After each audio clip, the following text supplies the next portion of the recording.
Good morning mga tuliglig. Ayan. Tayo naritong muli sa bukid upang bisitahin ang ating kakao at ito na nga yung ating prununing. Ayan, nakikita naman ninyo na napakadami ng bunga ng ating kakao. Ito yung ating mga pagsisikap. Ayan, ito yung ating prununing at nakita naman ninyo na kukunti yung dahon pero may sumisibol na ulit na maliliit na kinakailangan nating tanggalin. Ayan, kung nakikita ninyo, sobrang laki ng mga kakao at punong-puno ng bunga.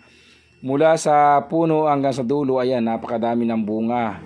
Ayan, tapos dito sa taas, medyo may dahon pa rin, kailangan natin tanggalin siya ng sanga.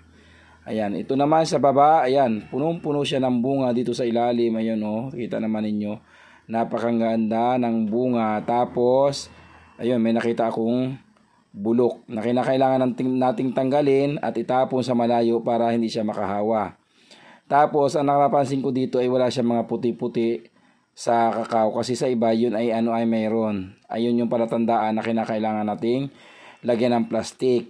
Kasi yun ay magkakameron siya ng ng sakit kung hindi natin lalagyan ng plastic. Pero dito sa kakao na ito, tayo napaka-blessing kasi wala nga siyang sakit.